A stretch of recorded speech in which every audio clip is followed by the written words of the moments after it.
I solved this one. I have code on P5JS. It generates them too. Backtracking algorithm? Oh. Sam sucks. I haven't even started. I think I've got some ideas of how I would do it. It's hard as fuck. This algorithm, it doesn't. This one doesn't seem hard.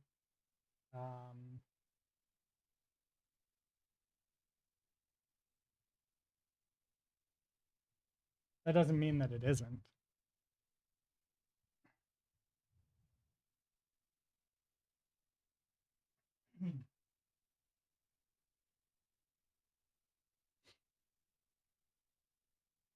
Also, hello and welcome.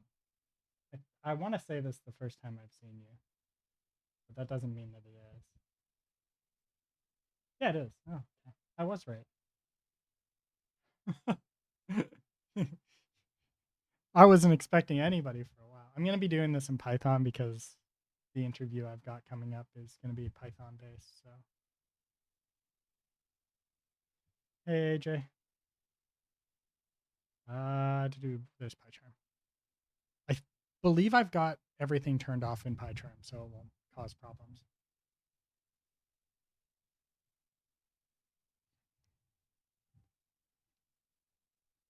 New project. Pure Python.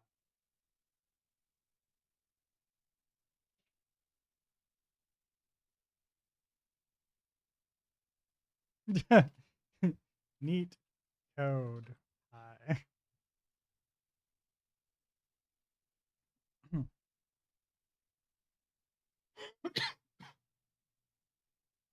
This is showing up on like my mic's working, right?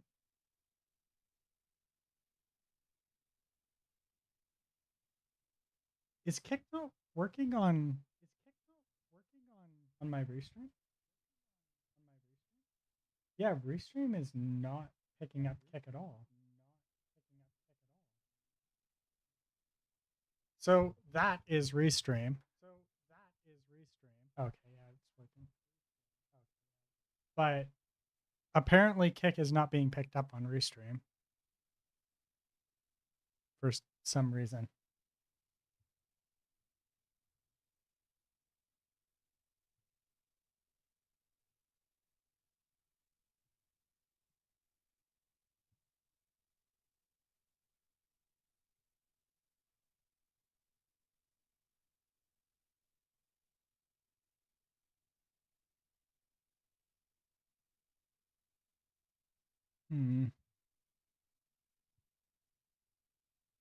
That's weird.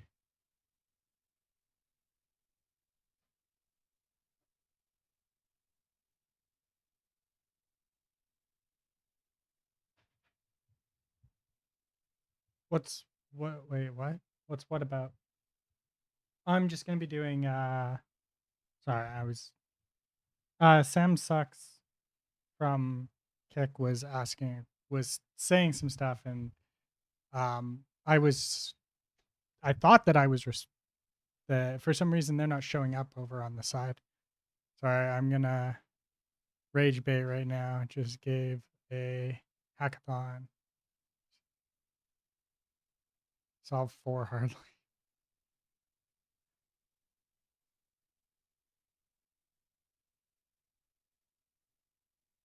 In just 90 minutes. What the fuck? That's stupid. That is some of the dumbest thing that I wait. sorry, you just gave a I think I misunderstand what you're saying. Other than like that you had to solve a knapsack matrix and a graph in 90 minutes for some stupid reason. Why is Kick not working properly?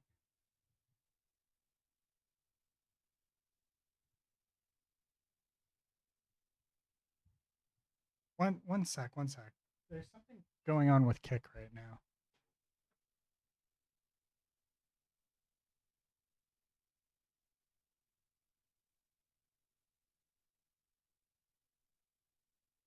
This one's Twitch.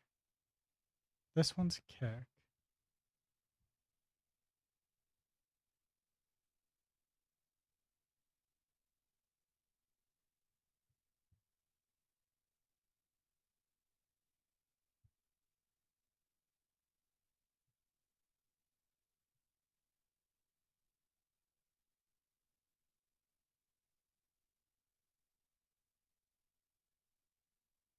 Bella's coming for an internship in my college. By the way, I'm from India. Any tips? Um, like for specific companies, LeetCode is really good, but I'm not a big fan of LeetCode. I feel like there's Kick messages coming in that I'm not seeing, or something. Oh, Restream's just being really slow on getting Kick messages. That's why.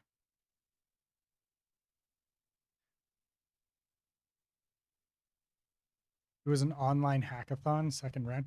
That's less of a. That's not a hackathon. That's not what a hackathon is supposed to be.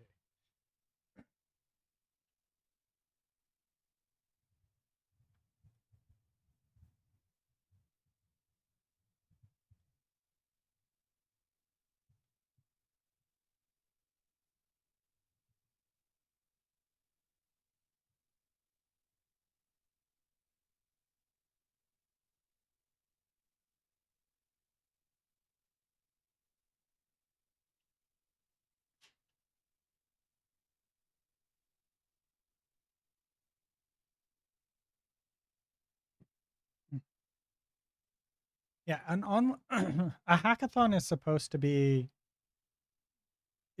something where you you build something, not you're challenged to solve LeetCode problems.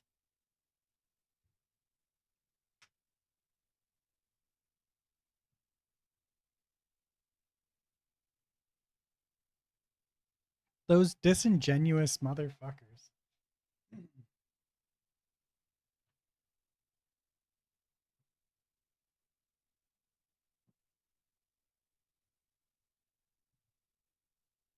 I got a programming job and literally almost never encountered things I've learned through LeetCode. It's almost always modifying something that's already exists, finding bugs, like or creating something that someone else has already made. Yeah, that's literally all programming is. Like the there's LeetCode and then there's what you do in the real world, and they're two vastly different things. Like LeetCode has very little to do with the real world. I'm sure that there's certain companies that you run into actual LeetCode problems, and like they're usually like finance jobs, like specific finance programming related jobs, where it's like 1 millisecond or like a nanosecond makes the difference between like $1,000 versus $100,000 and stuff like that. At that point, LeetCode stuff actually comes in handy.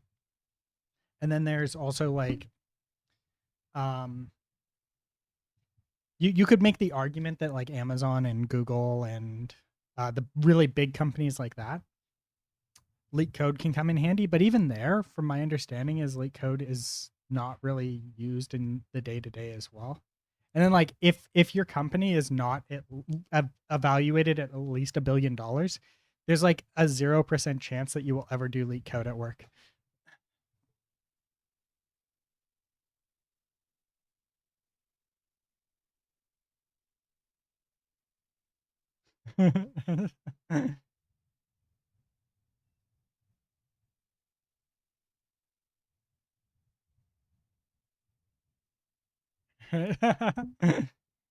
Yeah, always fun. I have an interview not this upcoming Friday, but next Friday, so 2 weeks from today. Maybe 2 weeks from today. I think I give them a Wednesday, a Thursday, and Friday availability. And and they flat out told me that they're doing LeetCode. So I was just like, well, I just gotta buckle down, and now I gotta actually practice like I mean it.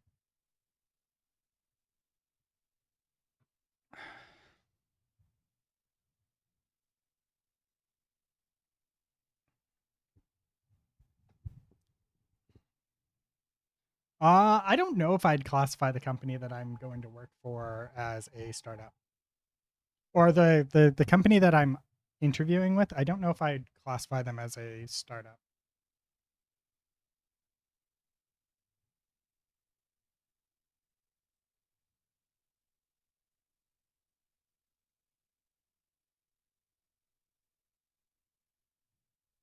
Where is it? Valid says Doku.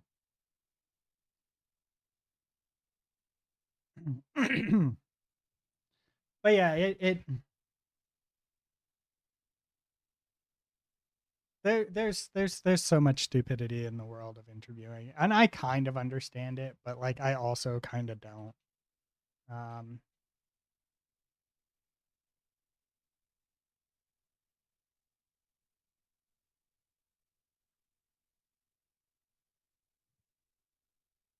no reply. Okay, wait, what? I want to work with you, like remote, remote, remote internship. I'm not. Are programming jobs dying? Uh, it's not the. Sorry. Um, AJ, I'm not like I'm not sure how that would work. Because like I'm not hiring anybody because I'm not running a company right now. So um, programming jobs aren't dying. There is just less of them currently available, and there are more people in the market looking. So it's not that jobs it's not that the industry is dying. It is that currently there is a an abundance of really good developers that are currently looking for jobs because there have been so many layoffs at some of the and very good developers have been wrapped up in those layoffs. So it's like, your pool right now has shrunk. The pool of available jobs have shrunk, and the pool of people looking for work has grown. Right, at least in North America. I cannot speak for everywhere in the world. I know in Canada it's really, really, really bad. Um, just because Canada's been losing industry and stuff like that, and we've also had very high layoffs and companies going under and stuff like that. So there's a lot of people in Canada looking for jobs in the software industry. Show your skill set. Yeah. And then as far as like, curious what you think about this course in terms of getting much more comfortable with uh DSA challenges. I don't know. I I don't I don't really usually, Don, I don't usually really use like websites like boot.dev. I could take a look. Anything that gets you actually doing the thing though is always going to be good.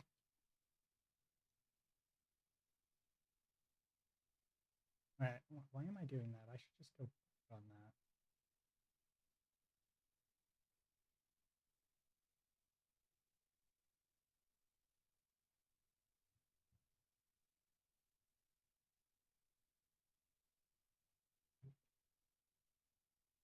So do you think it's related to AI, or more they overhired a few years ago? LinkedIn profile? No, I'm not giving out my LinkedIn profile. Um, So do you think it's related to AI? There's a small section of it that is related to AI, but for the most part, it is not a AI related issue. It is a uh people they've been over hiring for years, years and years and years. And some of the big companies like Twitter, Facebook, Google, Amazon were actually hiring people they didn't know need, and they knew they didn't need them, but they were hiring them because they were either good or relatively good, or they saw a future in those specific people, and they didn't want the competitors to have them. So there was hiring specifically to prevent those people from going to work for the competition, and they were willing to throw that money away because they saw it as an investment.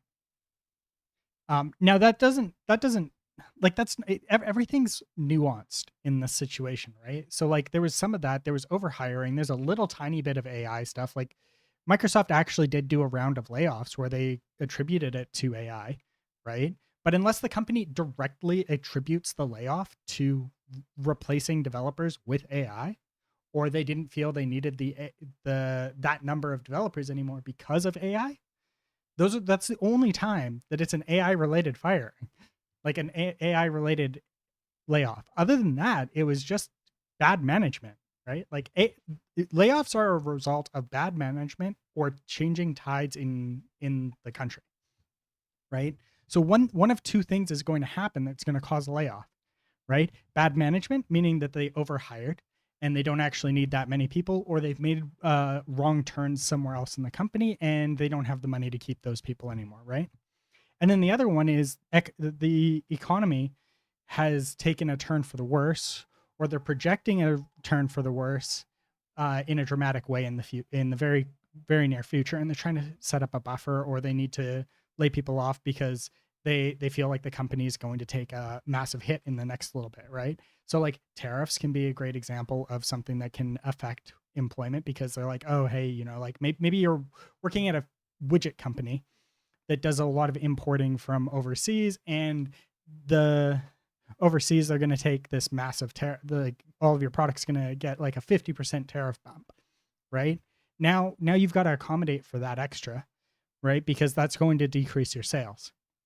So that can affect your decision whether or not to keep as many developers. Maybe you don't need them anymore, right? So like there's so many factors. But I think the biggest one is they'd been over hiring for many, many, many, many, many, many years. And there's so many people in software that it was just like, oh, we don't really need them. And I honestly have a feeling that it's going to work itself out probably within 4 years, is my estimation. About 4 years, we'll be back to where we were, or maybe a little further ahead for like hiring, right? Like this is not a permanent slump. It is a slight slump due to current situations.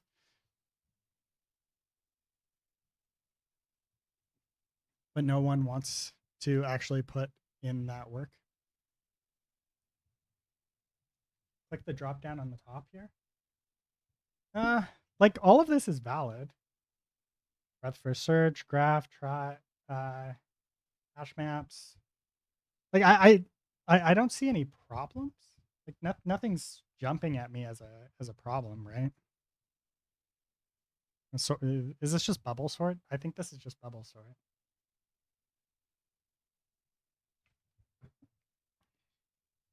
I'm only using this one because this is like actually the questions that they'll be asking. I don't have a bachelor's to. I just got got a cert, but managed to get an internship, and that seemed to get my foot in the door. But I know many people who have bachelor's degree who can't get a job, like hundreds of applications. Yeah, like I don't have a bachelor's degree either. Everyone wants to be a developer. Let's actually put in the work.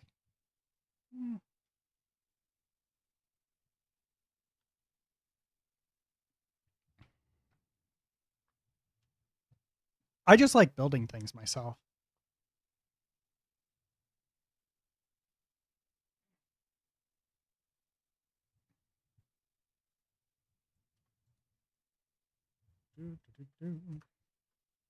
What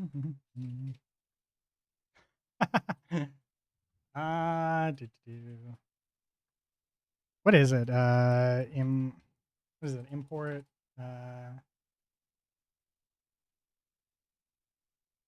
No, it's from types import list. I think that's it. No, fuck. I haven't done this in Python in a while. Python type hinting. When you get emails from LinkedIn saying someone wants to connect, and their status says AI plus human intelligence. Yeah. Yeah, exactly that.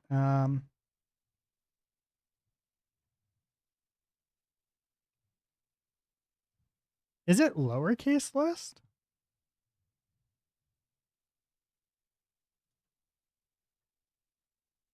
Whatever. I'm just gonna remove it. I literally don't care about the typing. Return false.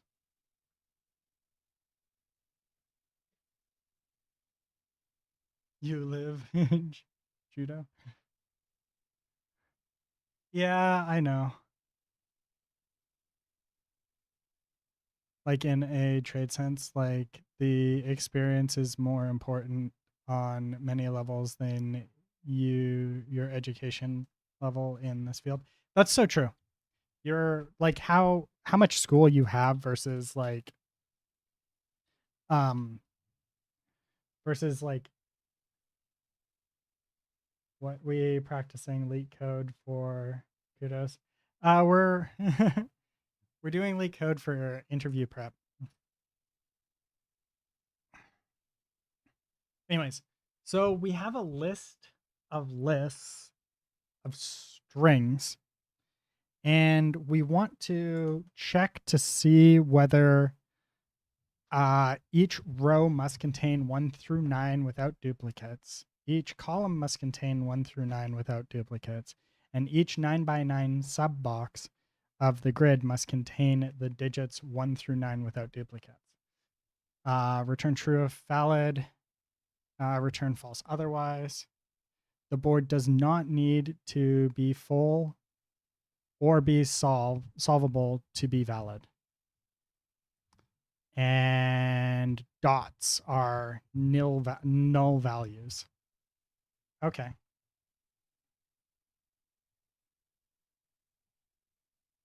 Yeah, I'm still looking.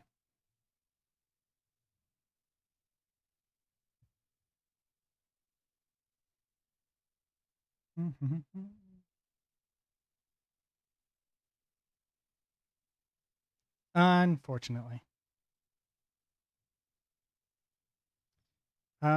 Do. So I believe that we will only ever get valid lengths. Yeah, well, it happens.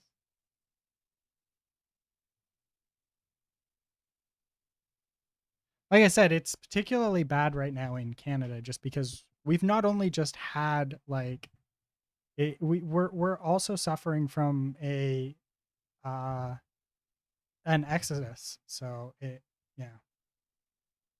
Oh, thank you for the subscription.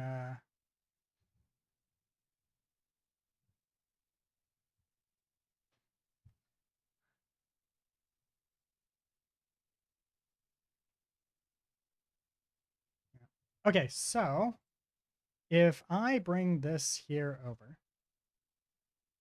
and let's put this down here like so, and then we'll say do board 1.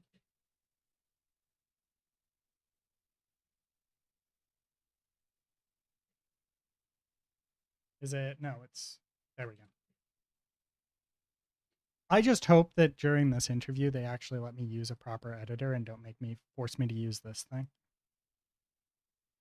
Because I think they said it's going to be hacker rank.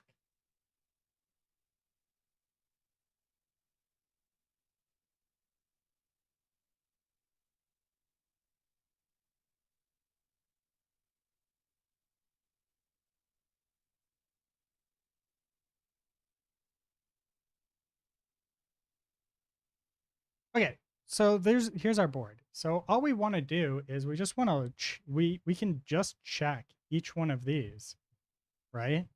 So our problem set becomes, we've got 1, 2, 3, 4, 5, 6, 7, 8, 9. So we loop over these 9, right? And then we loop over these 9, right? Because these are all rows as well. And then we have to loop over this set here, which we could turn into a list effectively.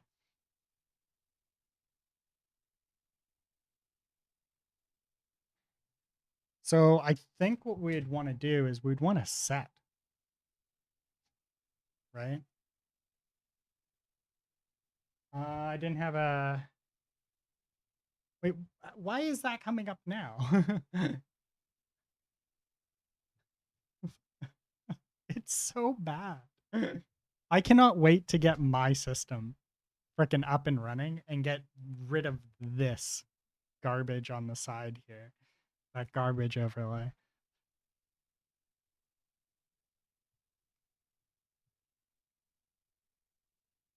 Okay, so what we want to do is we want to check this, we want to check this, and then we want to check this.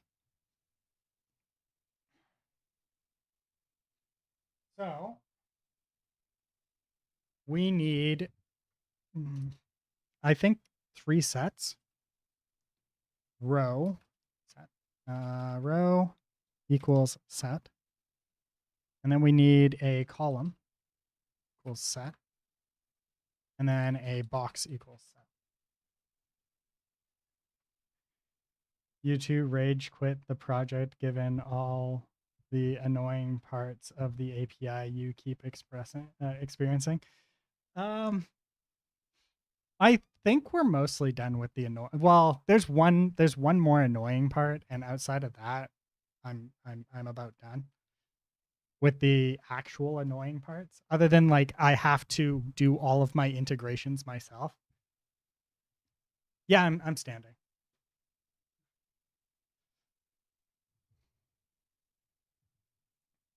So if I go here and go to hex.pm, so for anybody who's not here all the time, my language of choice for the project that I'm working on in my free time is Elixir. So if I go like Twitch, there's UberAuth Twitch, which is just simply the OAuth system. But OAuth isn't particularly hard, so I didn't want to use it because I can't use it for everything. So I was just like, fuck it. And then this hasn't been, oh no, this is being maintained. Interesting. But this, I think,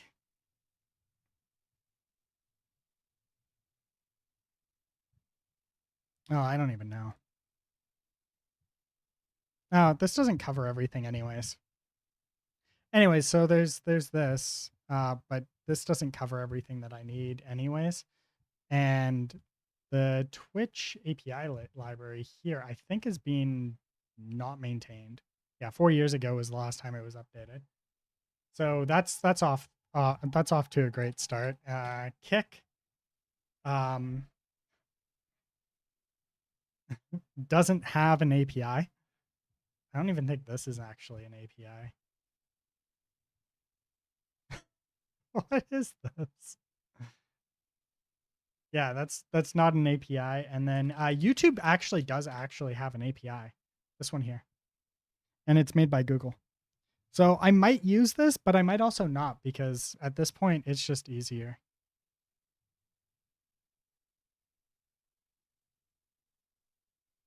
Yeah, but that's not an option.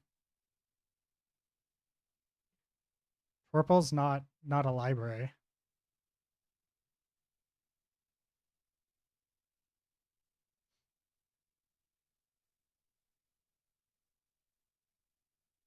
I think it's a JavaScript library.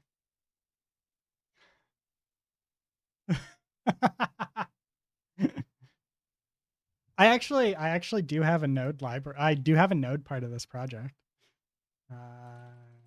One sec. Let me make sure that GitHub's not going to do something stupid.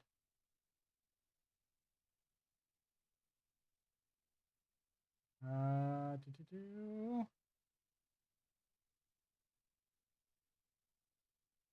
it this one? Yeah, this one here. This is the node part of the project. And what it does is it compiles all of it utilizes Preact and then compiles it down into static files. Swastik Gupta. Hello, welcome.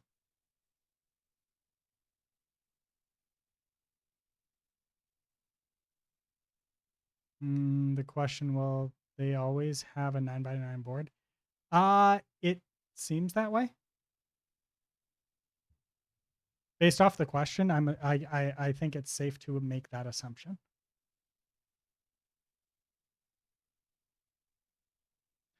I don't believe that they actually explicitly stated though. Where is my LeetCode? Yeah, you're given a 9x9 Sudoku. Yeah. Sudoku board. So yes, it is always a 9x9 board. Okay, so we can start with all the things that I enjoy doing, which is the testing part of things.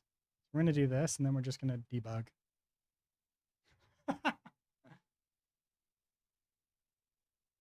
Let's see here. Connected to what? Oh, right. Give me a second here. So I need a solution dot is valid, and then we do board one.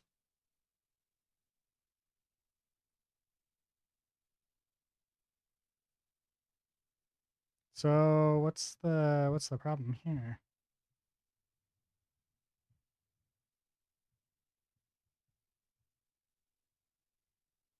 Oh, that's why. There we go. So there's our board, ourself. We can see that it got rid of rows and columns, which was so nice of it because we didn't use it.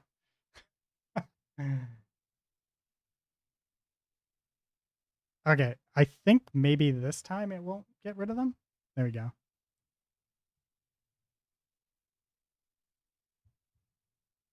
Ah, there we go. It is a class set now. Sweet. Ooh, yeah. Okay, there we go. All right, so we need a length, kind of.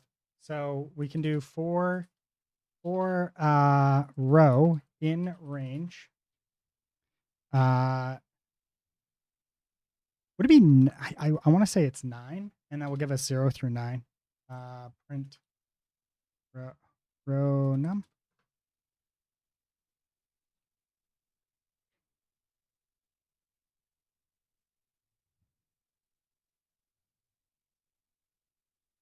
Yeah, row num 1, 2, 3, 4.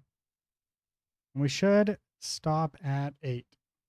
Yep, there we go. I was right. I had a feeling it was gonna.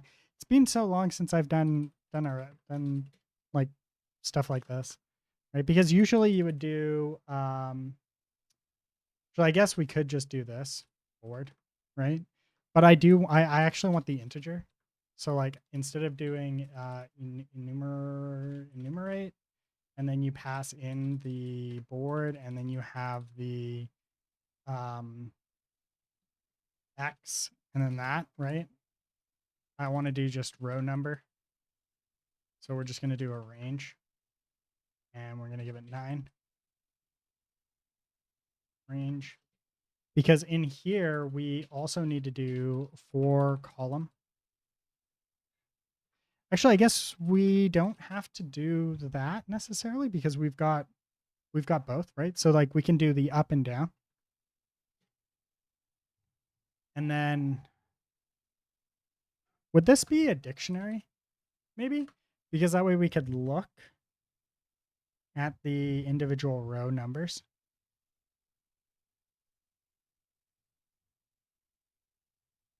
Hmm.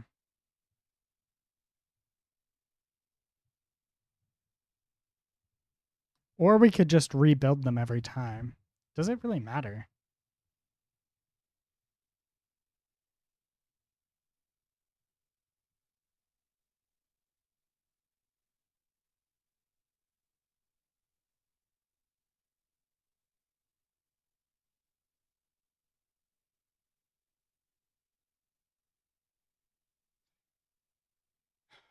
Okay. Do we do a dictionary or do we could do a list of sets, although I feel like that's not a great idea because we don't actually care about the previous set. We only care about the set that we're currently working on, right?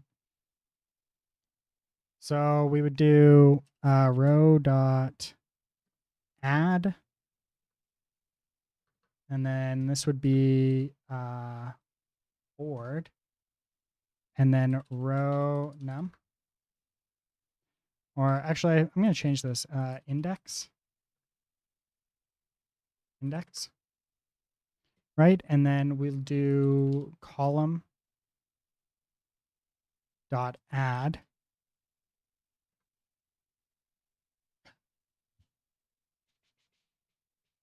Oh wait, because this is it's a list of lists.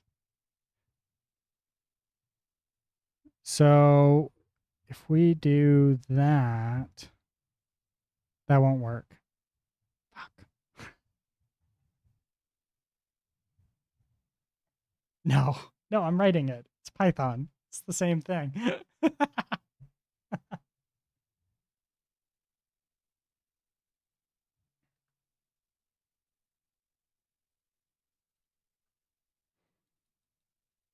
Okay, so for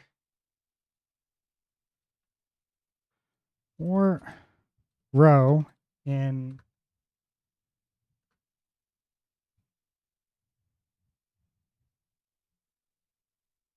index, can't remember if it's index row, if it's index element or element index. Board.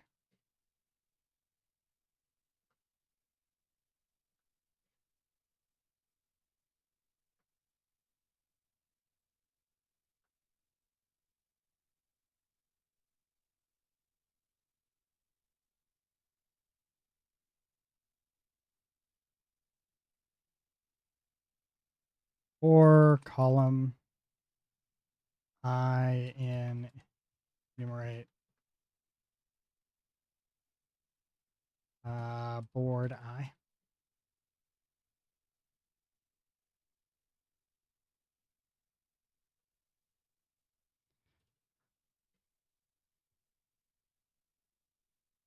So for row, we do this, and we do this, and then I. And then here we do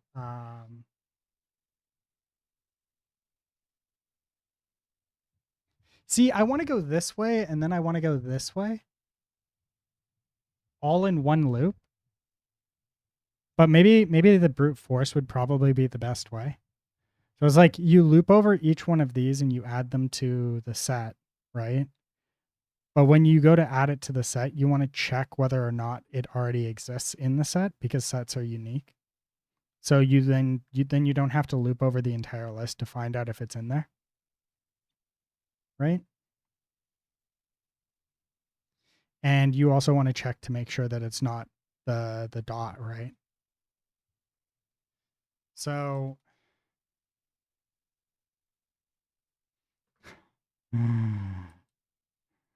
what if just hear me out. What if I do this? Range 9 there. Current row.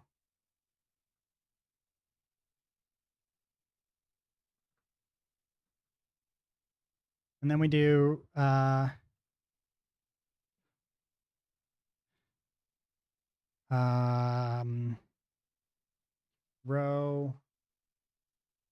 row num equals board current row. I, or sorry, this would be column.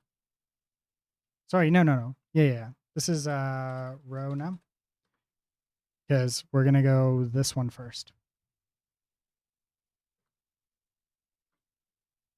If row num is not equal to,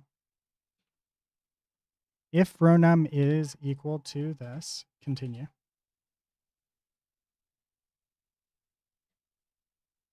Elif row num row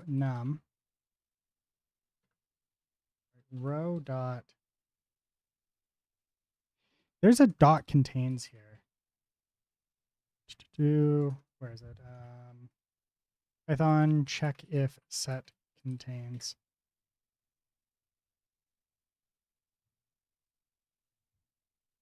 Oh, it's just in. Okay. If row num in row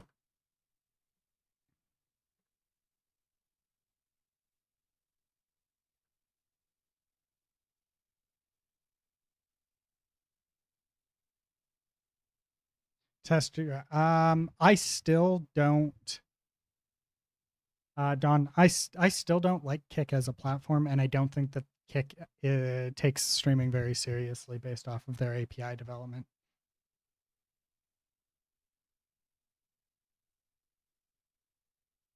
The fact that they've been around for as long as they have, and they don't have a proper API, and they neglect their API constantly.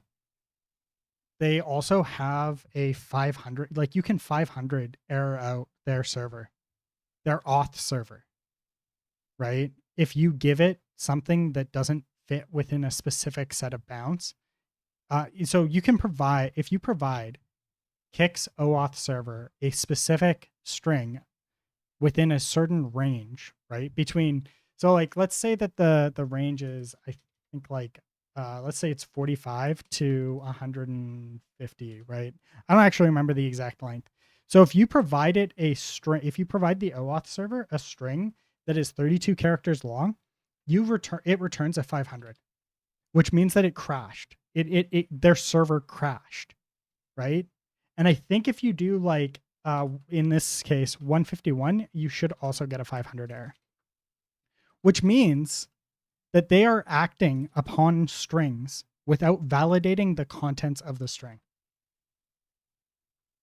So the question is, if I pass in a maliciously crafted string that's too long, can I compromise the server? And the answer is maybe. It's possible. I'm not saying that it's guaranteed, but it is theoretically possible, because anytime you have a buffer crash, where it could be a buffer underflow or a buffer overflow, right? It's an attack vector, right? Now it might be an attack vector that's not exploitable, right? Because like if I'm not presenting a way that you can utilize any data back, which they're not, they're returning an empty 500, right? So it's possible that like there's nothing that you could really do there. And when the server goes down, maybe it crashes well enough and gets cleaned up well enough that the next person accessing it can't utilize the memory space. But the memory space now in that 500 error, like that the 500 error was taken advantage of, now could have secrets in it that are not being cleaned up, and could be theoretically, maybe in certain circumstances, if you find another API that's doing it and can return data, it might maybe be possible to return secret data from memory based off of that, right? Like you can set up attacks utilizing stuff like that. Again, I'm not saying that it's possible. I'm saying that I'm not saying that it can be done right now. I'm saying that that the possibility is not zero, because they allow that stuff to happen. So yeah, no, I'm not particularly impressed with Keck.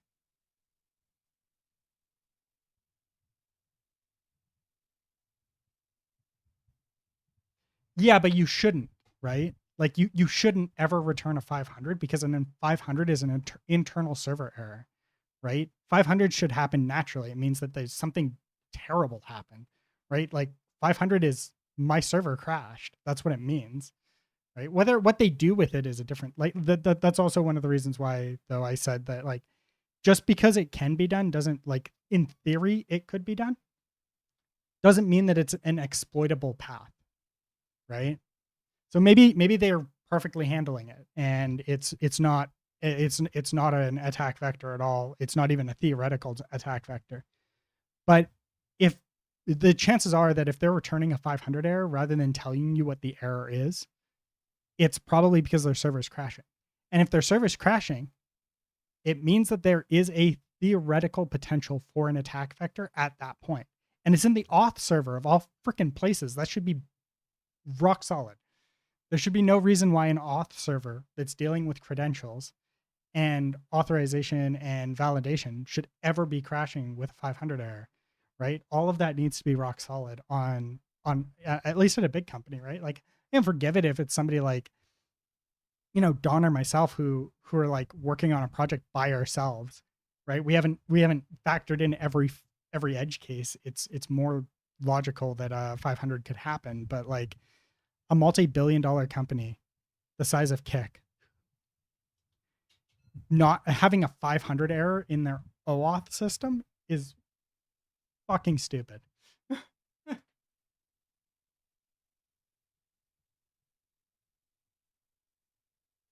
Oh yeah, no, it's possible. Like I said, I don't have enough information, and my exploit knowledge on like taking advantage of that stuff is not where it would need to be in order to verify.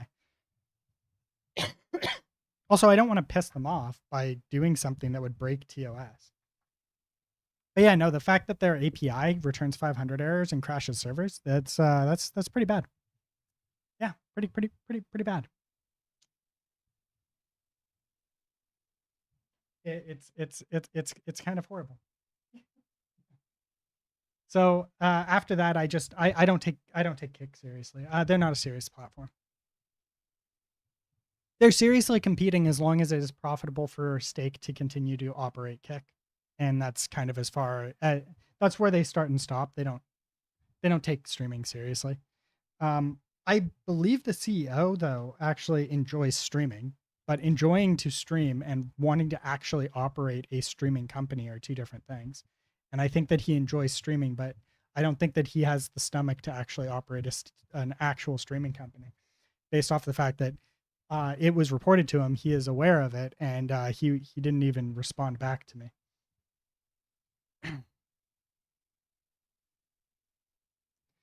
Yeah, but this isn't disappointing for a long time. This should never happen.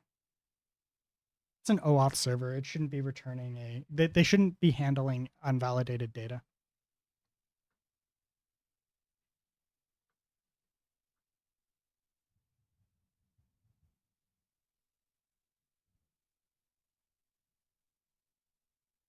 I think when you're crashing an OAuth server, the CEO, when called out publicly, does actually owe a response period to the consumer base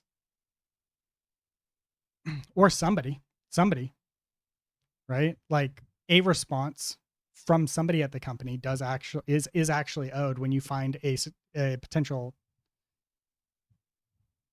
No, I think that's my viewership has nothing to do with it. If the only way to report potential security vulnerabilities in the platform is to have a giant user base that moves the CEO to actually do something about it, that's kind of stupid.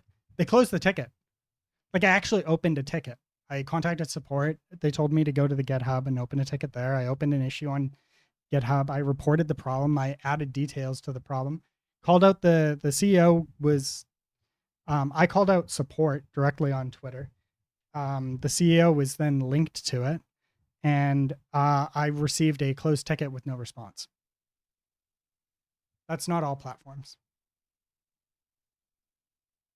They don't take security seriously.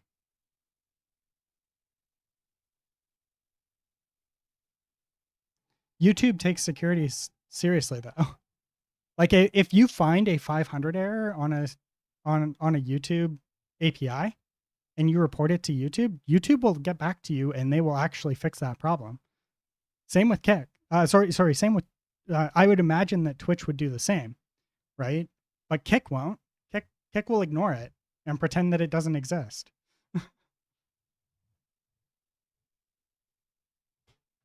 They won't publicly close your ticket. Like, it's a public ticket. They closed it. They didn't respond to it at all. They didn't even say we're investigating it or we're looking into it or an internal ticket has been made or anything like that. Right? They don't take security seriously.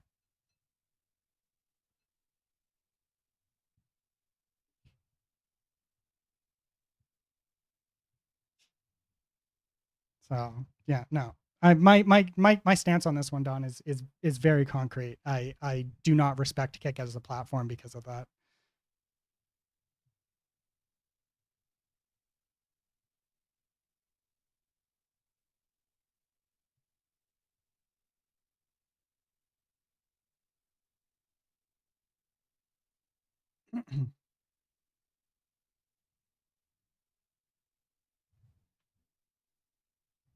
Yeah, but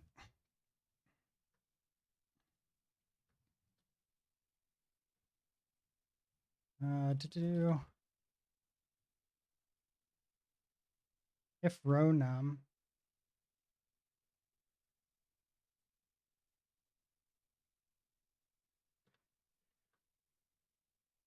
Okay, so when I get down here, my row should actually contain everything. Sorry. What did I get wrong here?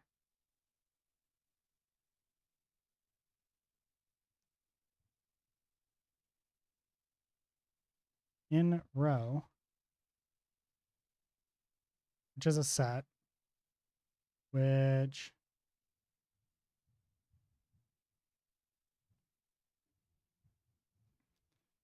wait, why is oh right, because I don't actually need sorry, it's been programming in languages that actually require these.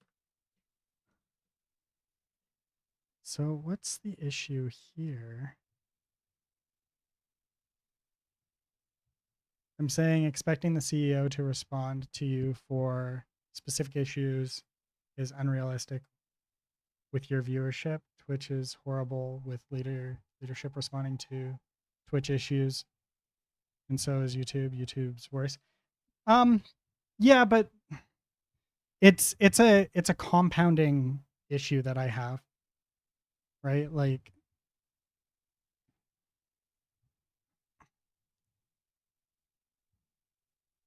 yeah, no.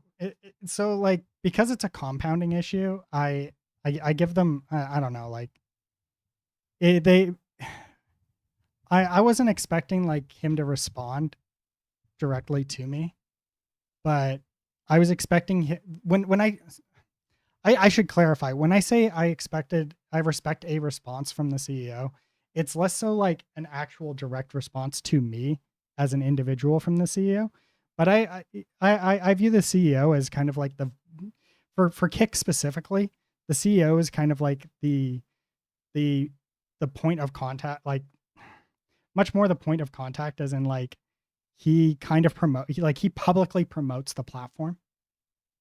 And he does his streams periodically throughout the week or month or however often he does it and stuff like that. Like, and he's very public about it and stuff like that.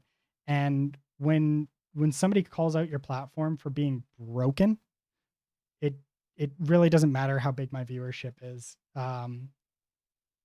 Even if it's not him direct. Also, like it's not about him responding to me directly. It's about a response period. And they gave me no response other than open a ticket that we will then close with no response. And that's unacceptable. Yeah, but I don't care about Dan Clancy. Twitch isn't a broken, it isn't a broken platform the way that Kick is. Like like Twitch actually is trying and Kick is not. Kick's entire game plan is how can we get as many people to utilize like stream on our platform so we can funnel people into our gambling site. And that's kind of where they start and stop. And that's what my takeaway from their 500 error through unvalidated data.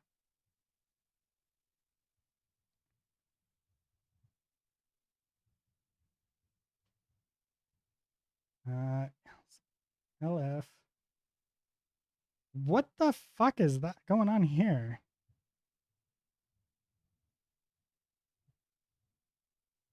Oh, you know what? It's probably because I don't have this.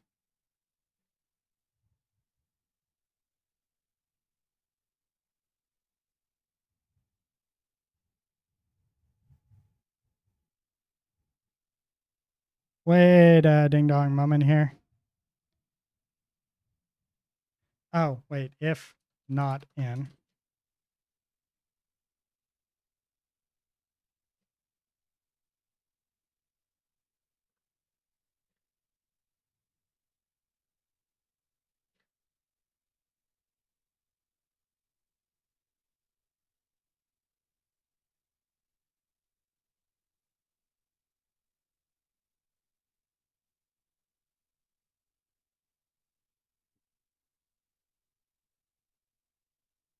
I have a problem with Twitch and YouTube, then you realize I have a lot of frustrations with both of those platforms. I have all of like I agree with you that Twitch and YouTube are not better in any form, and they are in some aspects substantially worse. But they are also bigger platforms ran by bigger companies. And Kick is trying to be a competitor and fix the problems, and they are not even trying. Like Kick is actually actively not trying and fucking up in the worst possible ways and asking people to trust them. And it's just I have zero trust for that platform. It is a shit show in every sense of every imaginable part of it, and they're not even trying to hide it. Well, actually, I shouldn't say that. The CEO is LARPing as somebody who wants to fix streaming while doing nothing to fix streaming.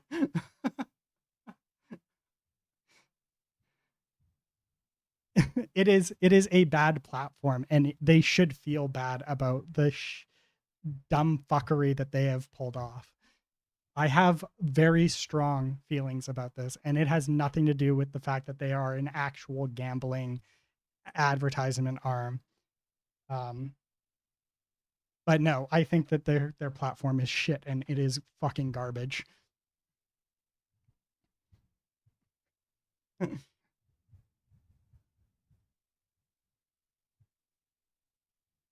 Oh right, I forgot to rerun this.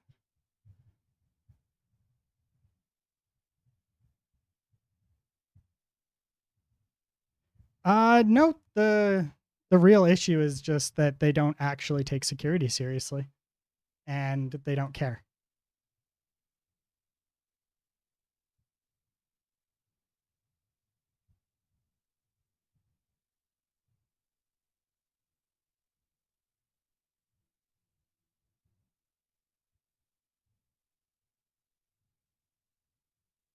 Because if they cared, they would take security seriously, and then it wouldn't be a problem.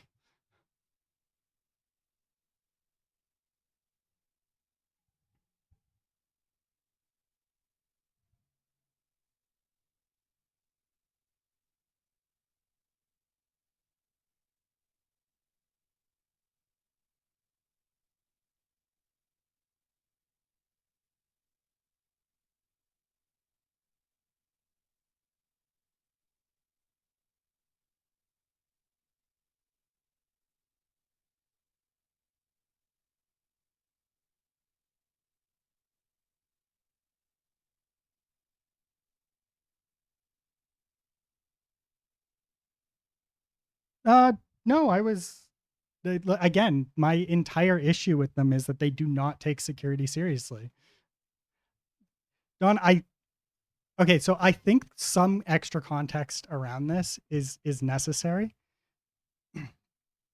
I have my own issues aside with the fact that they are actually just an advertisement arm for a gambling company that sole purpose is to bankrupt people, right? Outside of that, like we can disconnect that from this topic altogether, right? Because you can be you can be involved in shit business and still run a good platform, right? Like I don't agree with the way that Amazon treats people, right? Some of their delivery drivers or anything like that. That doesn't mean that the Amazon product is bad. And AWS is a good platform, right? I might disagree with the way they treat people, but that doesn't mean that the platform's bad. But I also don't agree with the way that a lot of companies treat people or the way certain companies do business.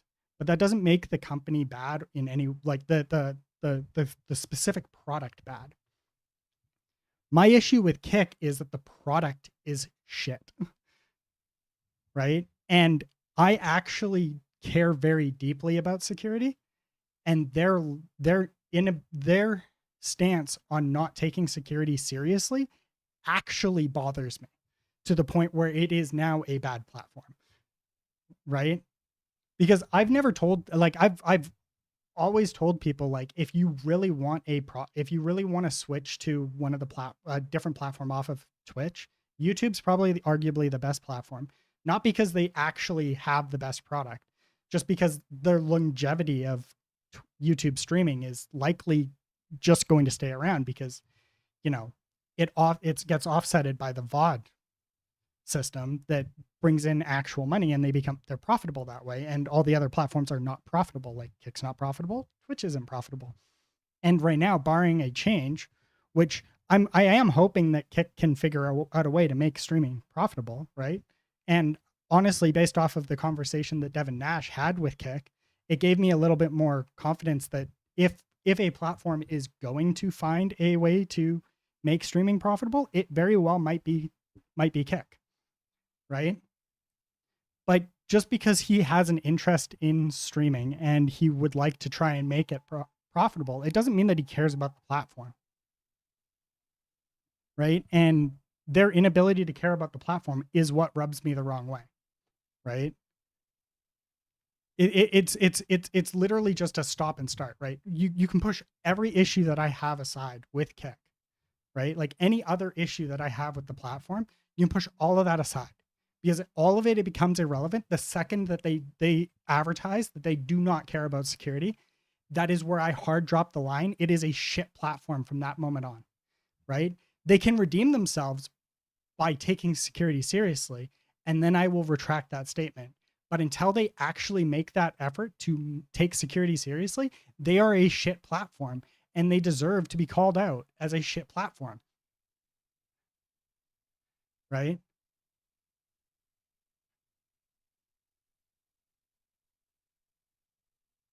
The everything else, all of my other issues with them are irrelevant, right?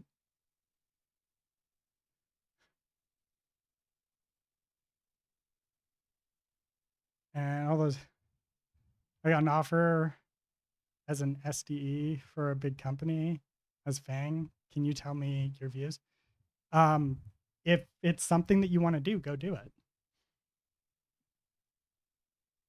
Yeah, it's just yeah. So for me, the hard line is it's very black and white the second security is involved, right? How much?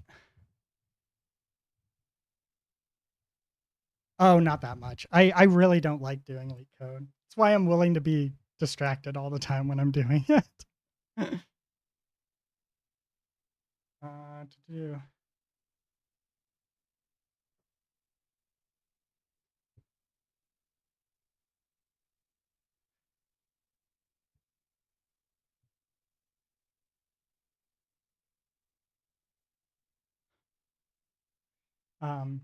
But yeah, no, it's if they ever fix the security problems that they, for me, I think Eddie's a bit of a tech dumbass.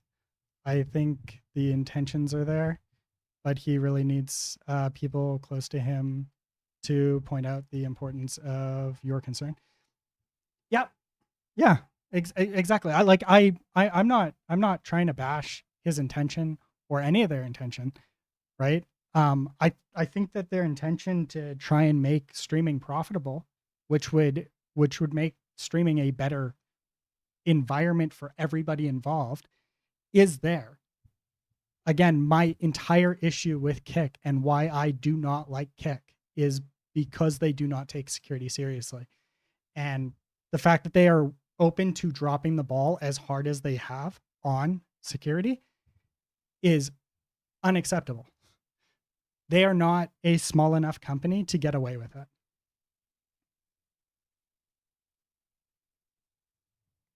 Now, if it was like I'm getting messages and I get a 500 error from them when I ask for messages, not such a big deal, right? Like they should fix it, but like it's not like my opinion. Like my opinion wouldn't be like, oh, this is a shit platform because of that.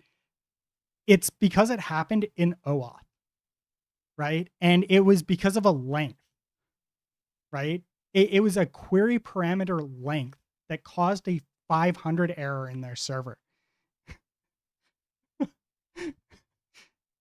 And it's just like, yeah, that's an issue. That's like an actual like, holy shit, please drop the ball. Please go fix that issue right now. Can you tell why we have Indians only here watching you? I don't know.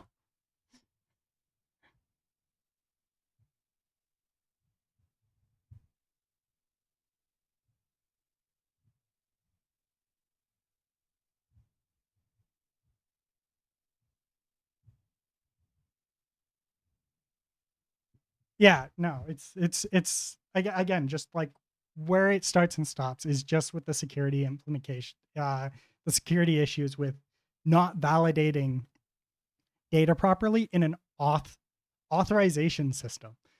It's auth. You're validating somebody's potential credentials. You're validating that somebody is who they say they are, right? You're giving them access to somebody's account. And when you were talking about Kick, it could theoretically, like, let's say I'm a big streamer, right, on their platform, and I have actual sensitive information now tied into that account, right? Now, when I auth, what if somebody can figure out a way to get information out of that 500? Right now, they might have access to something that is actually sensitive. They might have address. They might be able to get my first last name, my address, maybe a SIN number, or whatever the Americans call it, which I can't remember the name of right now. Right, like they might be able to actually get sensitive information out of that system. It's supposed to be the most secure system on the platform. Should be their most rock solid system. And the fact that I can 500 it with a query param, it's just like, you've got to be fucking kidding me.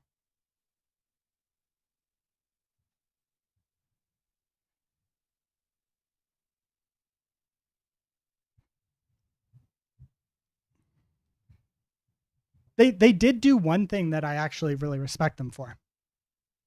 The auth system is disconnected from the main platform system. And I actually really like that. And their scopes are far superior than YouTube scopes. But also because YouTube has the worst fucking scopes on the goddamn planet.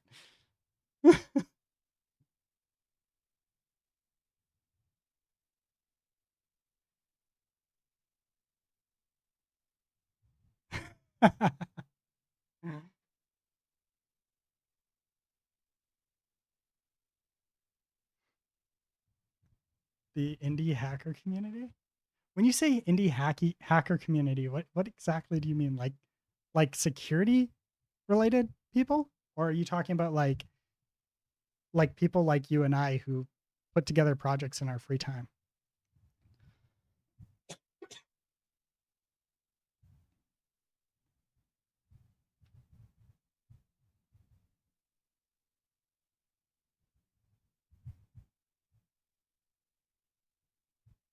Oh yeah, no, 100%. I don't expect them to take security seriously. Like Don, this is not a knock at you, but I hold this for myself too. If either of us released an auth system that had problems in actual security, like blatant security problems, it would be almost expected. Right? Like, I don't expect us to do it right. I don't expect the indie hacker community to do it right. I expect security vulnerabilities from them. I expect security vulnerabilities from myself when I'm working on a project by myself. There's no reasonable way for me to handle everything.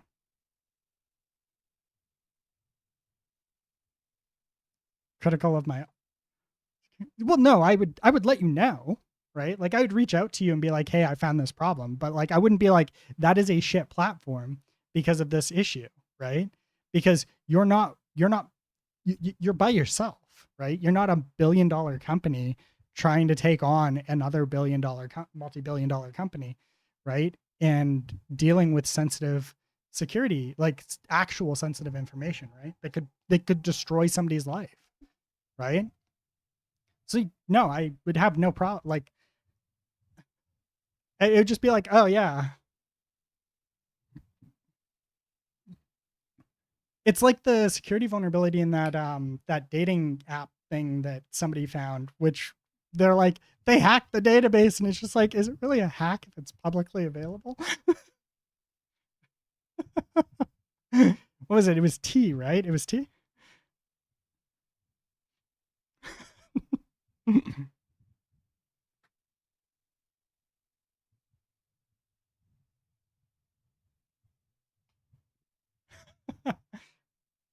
Well, apparently I take well. Okay, so Don, I I take security as I actually do my best to try and take security incredibly seriously. Um, but I'm imperfect, right? I am imperfect. I'm not the world's greatest developer, right? Um, so I'm going to make mistakes. But I do my very best to mitigate as many of those mistakes as possible. And I have led the charge on multiple teams where I'm like, this is a problem. We should fix this. This is a security concern, right? This bleeds too much information, right?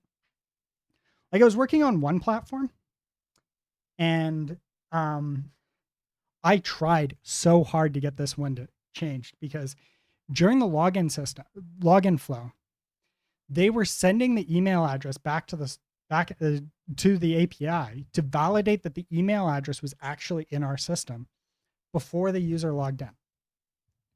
And I was just like, that's that's a bit of a security concern because now somebody can check whether or not an email address is valid in our system. So they can see who is on our system, right? Like who's registered. And like, yeah, it doesn't leak anything super critical, but like now somebody could use that as a phishing scheme, right? So they could check to like, let's say they want to get credentials, right, from you. They could they could go check the email address against our login system to see whether or not you have an email with us, and then they could send a more spear phishing related email to somebody being like, "Hey, we need you to re-auth with your, you know, this, that, or the other thing." And then voila, they send them to the wrong site and they re-auth with something else, and all of a sudden they're compromised. And it's just like, we should change that. And they're like, nope. And I'm like, that's stupid.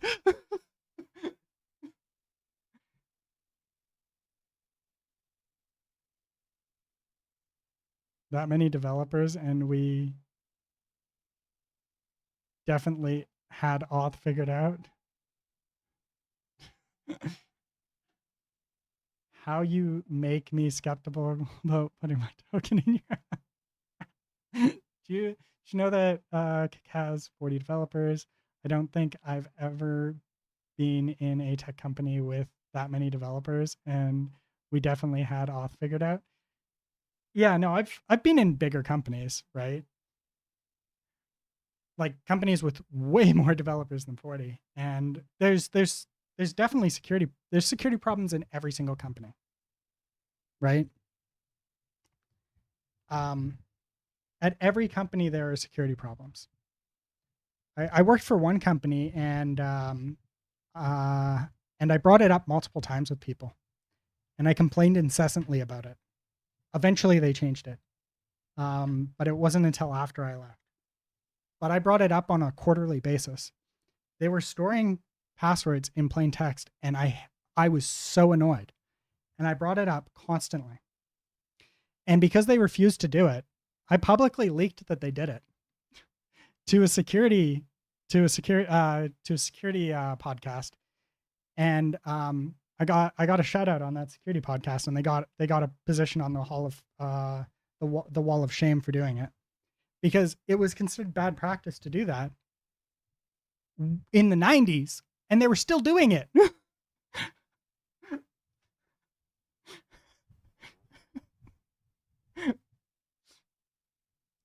Just like, come on, people. You gotta salt, pepper, and hash your passwords. Do it properly, or don't do passwords.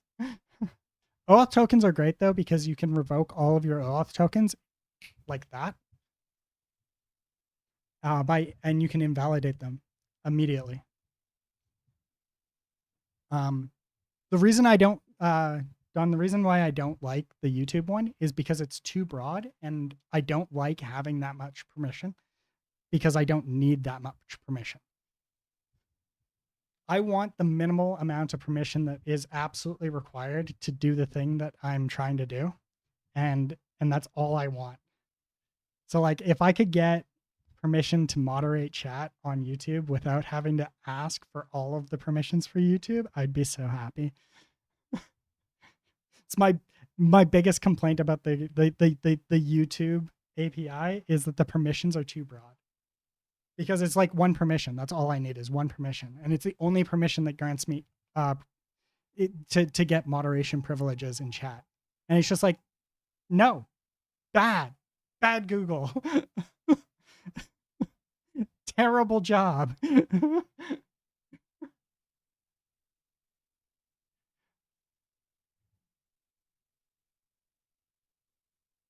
To cover all their features, but yeah, YouTube makes it more normal, which is bad. YouTube is the worst out of all three platforms. I think Twitch has the best scopes, right? Yeah, Twitch is probably the best scopes, because you can be the most granular for streaming related stuff on Twitch. But Kick is arguably like almost equal, right? For the most part, they don't have as many granular permissions, but their permissions are actually really good, right? I give them full props on that. They did a pretty decent job on their permissions. YouTube, unacceptably broad. I do not give YouTube a pass on that. It is unacceptably broad. Now, if streaming was brand new to the platform, I would give them a bit more of a pass, because it takes time to roll out permissions like that. So I can be like, all right. We'll give them a little bit of a pass because it takes time. But they've had how many years now? And they haven't fixed it. They haven't made YouTube streaming permissions a thing. Kind of bad.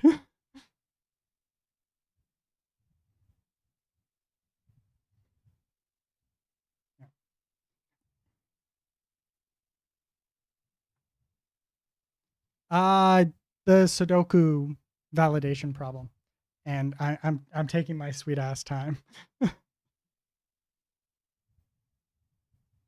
Is valid Sudoku license? Yeah. No worries.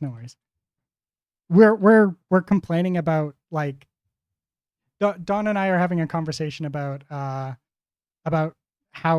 bad security is on some platforms, and we're complaining about the scopes of YouTube, because like YouTube is like, there's one scope for all of YouTube effectively, and it's Force SSL. And if you want to do anything with a YouTube account, you pretty much need Force SSL, and it gives you full access to do literally everything on the YouTube account. Every YouTube related API is open to you if you request Force SSL. But also Force SSL is the only one that allows you to do pretty much anything related to YouTube. YouTube has like 4, and there's like a read only, so you can read the profile information. And then if you actually want to do anything, so like moderate or upload video, or, you know, edit video or edit descriptions of videos, like, or anything like that, you have to do Force SSL, which is literally all the permissions for YouTube. I would like permissions for everything, please. And I hate that. I really hate it. I have very strong feelings about that. Yeah. Yeah. YouTube force SSL scope.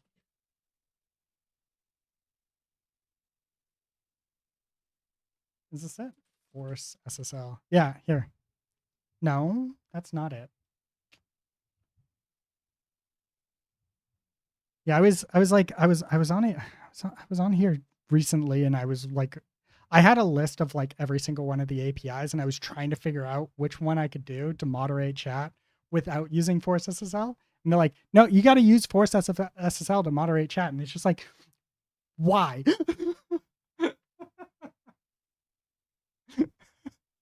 Well, no, they've got really granular permissions for like every other platform.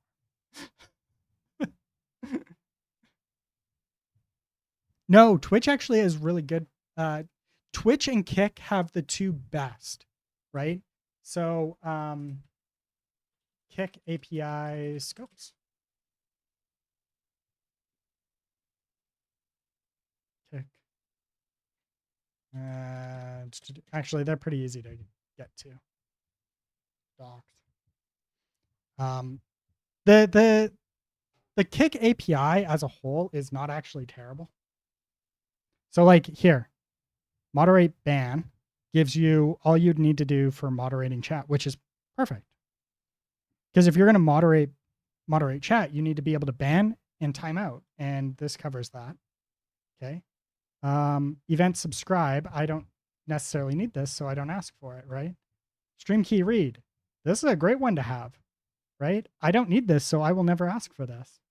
Right to chat. Sweet. Channel write. I don't need to update any information.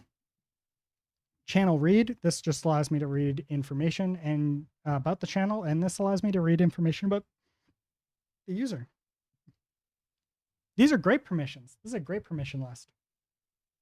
It's very clear. They have really clear, really easy to understand permissions. Twitch permissions are a little bit more granular, and they're pretty good, but there's just too many of them, right? Let's see, where is the scopes? Scope. Here we go. So like this is the permission list for Twitch, and now Twitch is much more in depth because like they've been around for longer, right? Yeah. So the Twitch permissions are pretty good, right? Like here, if you want to do bot things, here's your bot list, right? Like this just bundles up a bunch of them, and this is what allows you access to, right? So like the Twitch ones are pretty good in that they're very granular, but they're also easy to kind of fuck up. So it is what it is, but I'd much rather have something that looks like this than just use Force SSL, which gives you everything, right? And this one is arguably the easiest to understand exactly what you're going to get. I think this is something that that Kick has excelled exceedingly at is their scoping system. Their scopes are the best in my opinion, just because it is very clear what what is this person asking for, and what permission and like what are they going to be able to do with it. They relate so well. Like it is not always clear what every single permission in here does. Some of them are, right? Like bits read. This is really easy to understand. Bit information, right? Oh, this is not exactly what I thought it was. But whatever. It doesn't matter. And then YouTube is the worst. Force SSL. Everything is just Force SSL. I think they've got like 3 permissions and one of them is deprecated because it's the antique version of Force SSL. It's like you can read the profile or you can get access to everything.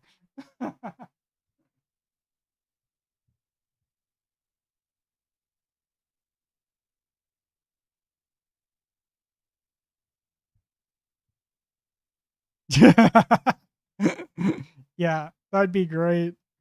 One sec. I need water. I'll be like 2 seconds. Yeah, no.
No, Eddie's the CEO of Kick.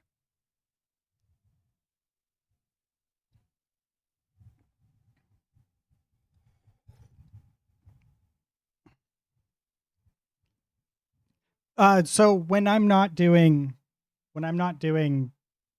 this stuff, um, which is usually what I'm not doing, I'm doing I'm working on a platform that allows you to moderate uh live stream chats between YouTube, Kick, and Twitch.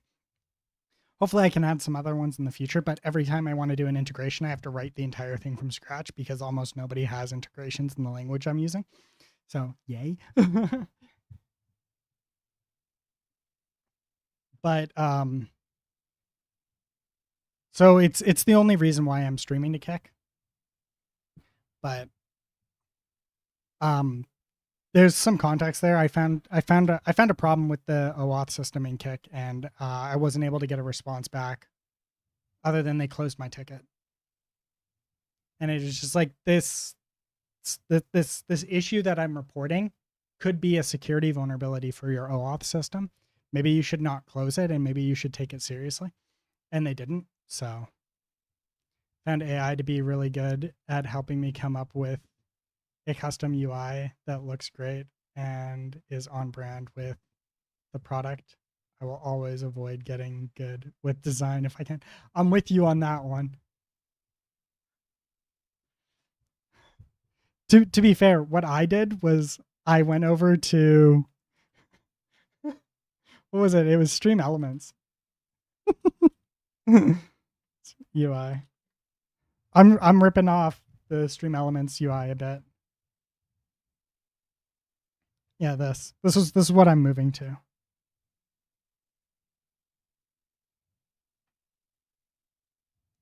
Wait, how do you get?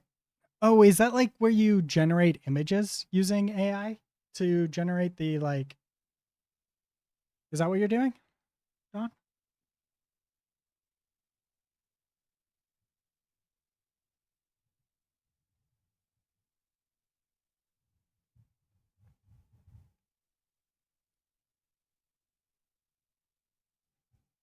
Or am I not understanding that correctly?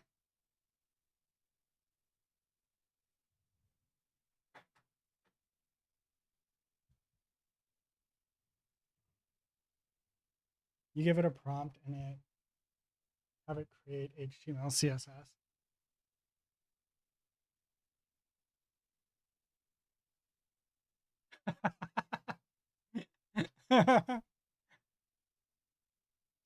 You know, that's not a terrible way of doing it. I would do that, except for I find that like I don't have luck with AI. AI programming never tends to go my way. I have Copilot turned off in every single one of my editors because it bugs me so much.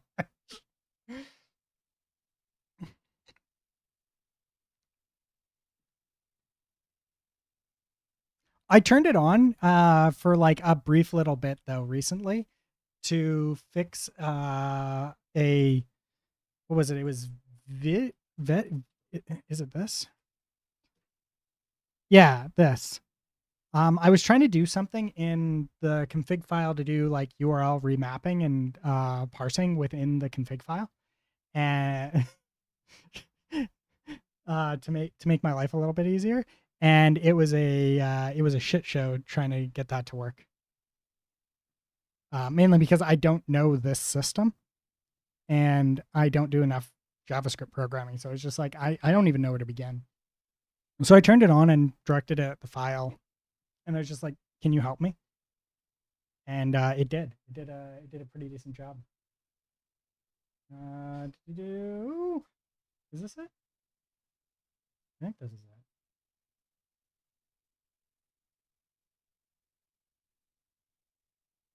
Yeah, this is what it did.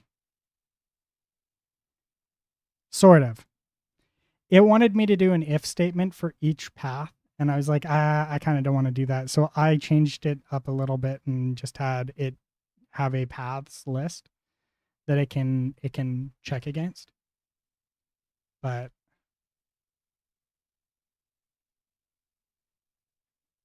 yeah, but with my luck, Don, I'd ask it for something and then it would give me something that just wouldn't even work in the browser.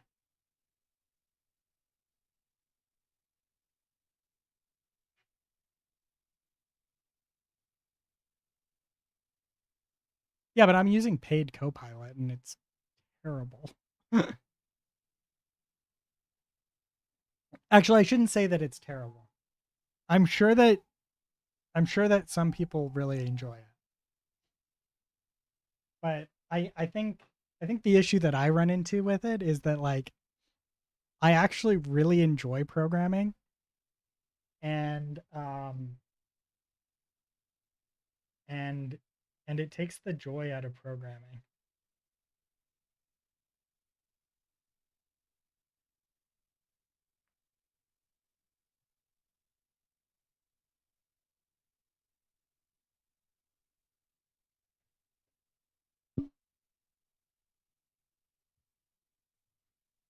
You know, I feel like I'm not getting anywhere with this project today. Who would have thunk it?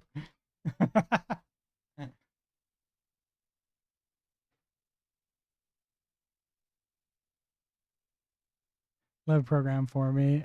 I let it help me with annoying deploy slash proxy configs and with design. I don't even like it writing my HTML, like my Nginx configs.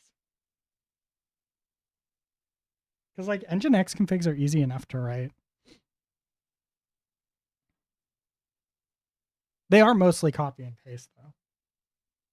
Actually, no, I lie. I did actually use an Nginx config that was generated by ChatGPT. I think it was ChatGPT 4. It was whatever the like before 5 came out when I was deploying. I was just like, hey, can you write me a reverse proxy that does channels and like WebSockets as well, like does the upgrade passing, and it popped that out really really quick for me. So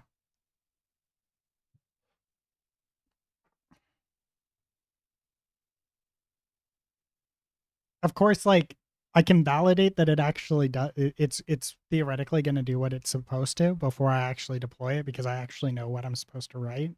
For the most part, like it's one of those things where like I don't write Nginx configs enough that I run into issues of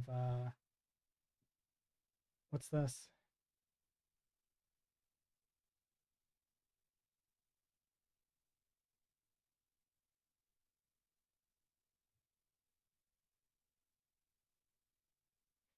Is this like is this an image of your blog? It's pretty looking. I like your I like the draft versus legitimate post. I think that's draft versus something that was posted. It's really cool. So this is the kind of theme with my dashboard. I can do design more sophisticated, but I'm a big fan of minimalism. Uh, this is better than I can design. Yeah, no, it's better than I can design too. It looks really good, dude. Knowing me though, like if I was to ask if I was just to ask an LLM for something like this, it would pump out something that would be like funky colored, ugly, and or like it just you wouldn't even be able to run it, and I'd be trying to figure out how to troubleshoot it to get it to actually render at all.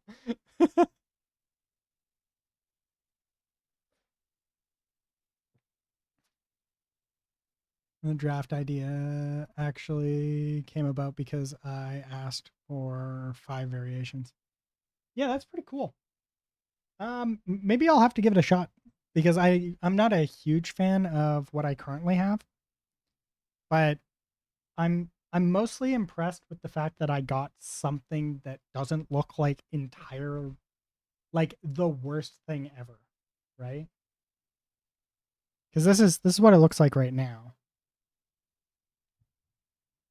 right? The colors like this, I need a different color for this, but I don't want it to be this color. I want it to be maybe darker or maybe lighter, and I'm not sure what would look good. And this was the old one, which I'm moving away from.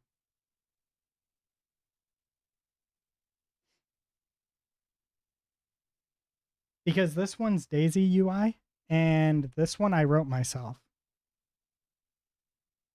Like I actually hand wrote all the CSS and everything for this. So.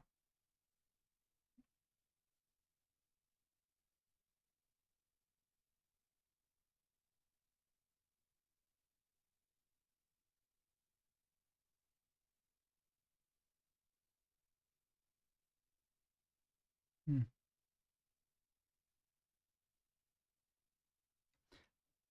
Yeah, I was getting I was running into an issue with um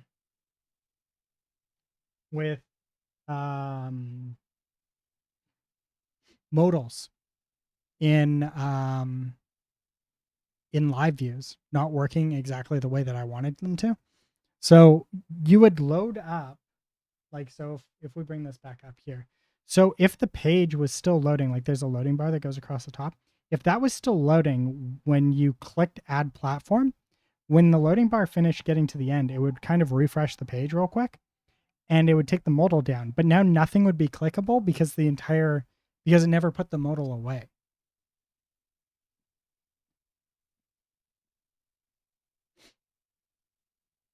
And I really didn't like that. And I was trying to figure out how I would fix it. And I was just like, you know what? Maybe the answer, since the entire chat system has to be done through a Node app anyways. Maybe maybe I shouldn't bother with live views at all. So I'm kind of just going back, and I think that Staghouse, or it was either you or Staghouse, one of you suggested that maybe my issue with React was more TypeScript than it was actually React, and I think that might be true.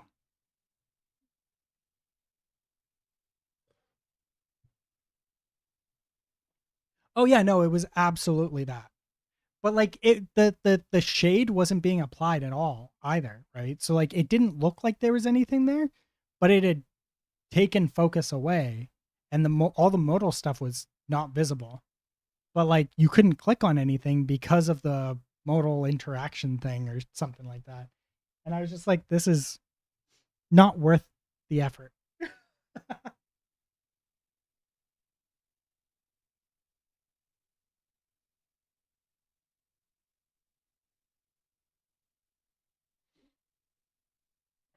I think like if I actually understand how to draw the modal on the screen a bit better and like actually create it, other than like using a pre-built system, I'd understand it better. And then it wouldn't be a problem anymore. But because I don't do enough front end dev, I'm just like a bit lost with that. So, yeah, whatever. But yeah, no, Don, it's 100% that's literally what the problem is that it's being captured.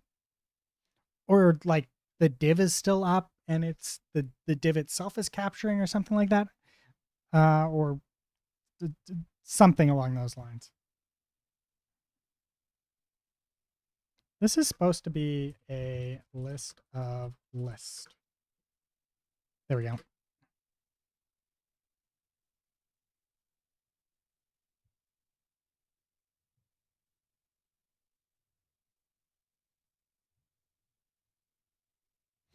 Yeah. Do you know what was kind of surprising to me? And I was surprised that this wasn't already like a fully solved problem. Um, Tooltips. I thought that was like a fully solved problem.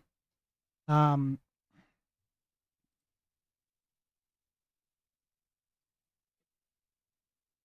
yeah, like the hovering tooltip thing. I thought that this didn't need to be developed, but it does.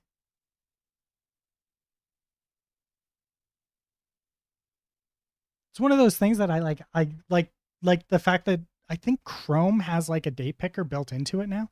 I thought that these hover things, like you could style these hovers and make them pretty, but apparently not. You actually have to like build them out. Which I have one. I mostly stole it though. I was like one that I was just like I don't know that I want to deal with that. But now I'm using Preact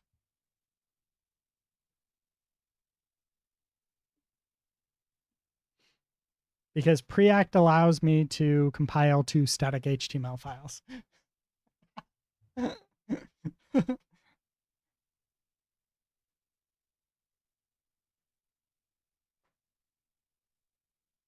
Oh my god.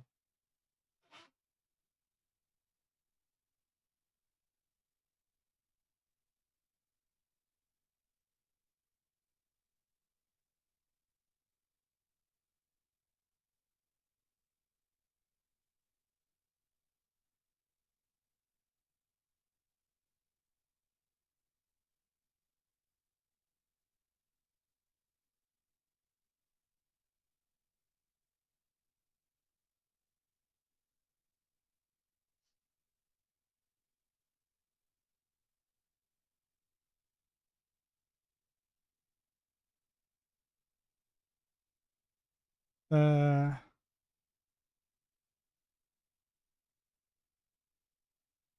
oh, is it? Oh, okay. Well, I feel silly now. What is this?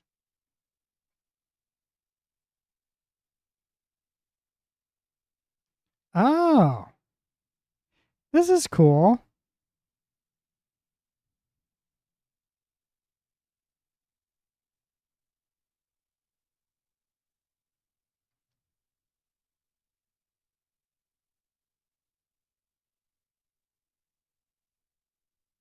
This is really cool.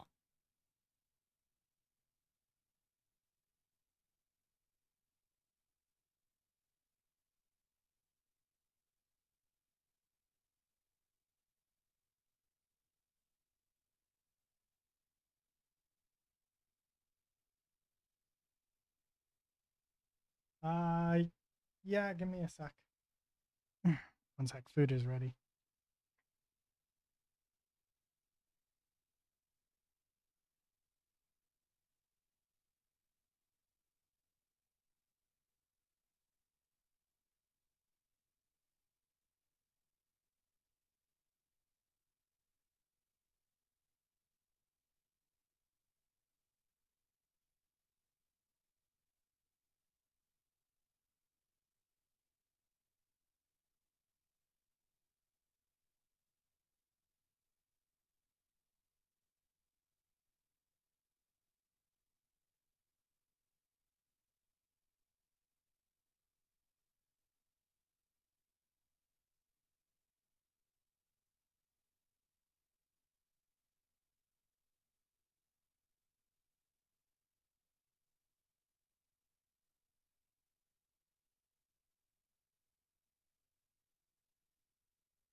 Got a minute and a half before my pork is ready.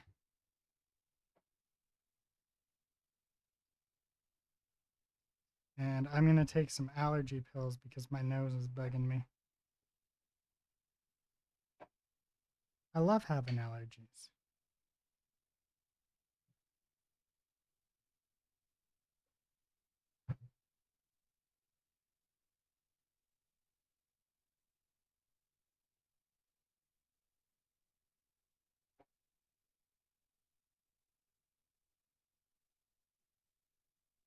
Loveholidays.com, probably.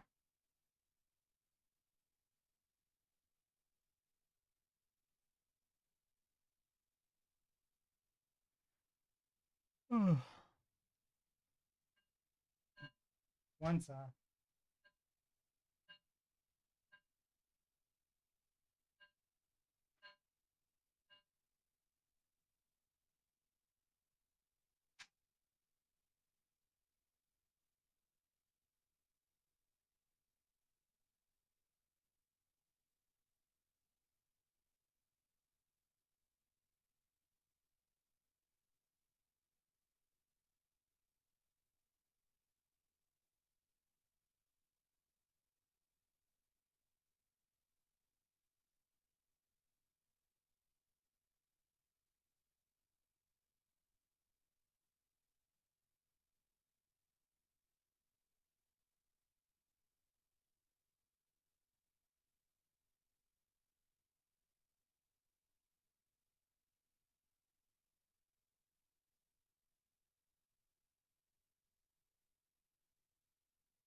mm,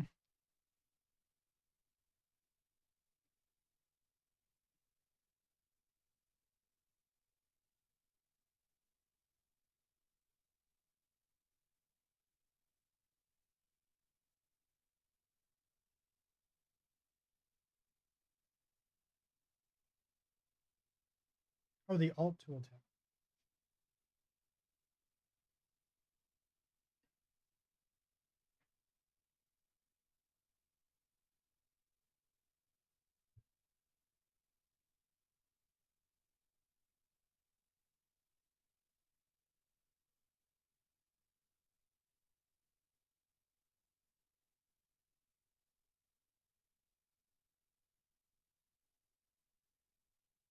Mm.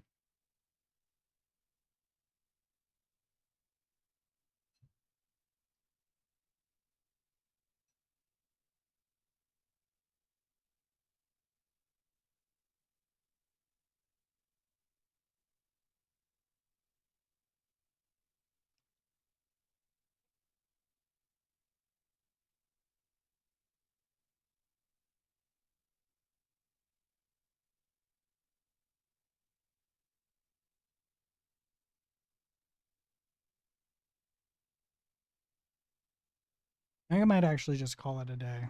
I know I haven't been streaming for too long, but I'm just like, I don't know. I'm not I'm not really getting anywhere today, and I'm just not feeling it.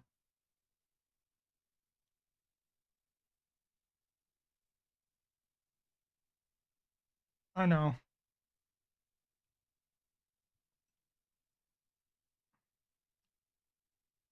I'm just like I'm really really not feeling it today.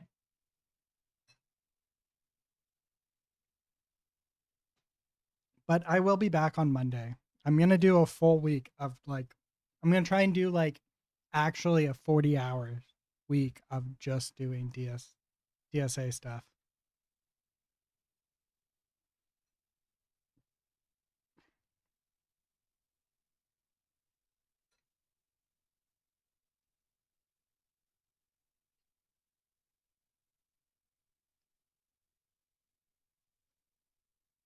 I'm going to try and study this weekend for it.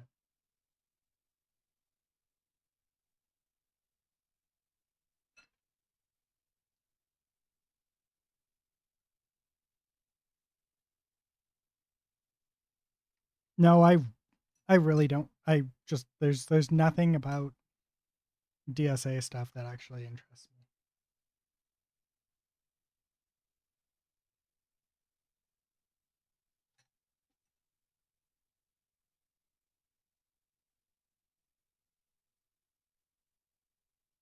Who knows though? Maybe I'll start enjoying it or something. I don't know.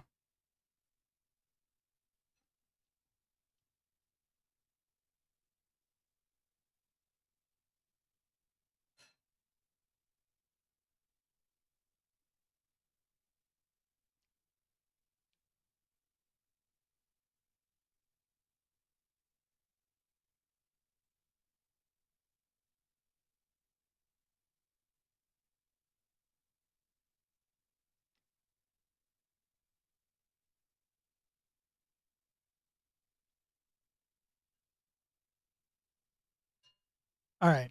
I'm going to call it here. Fire alarms are going off. So, I'll catch you guys later.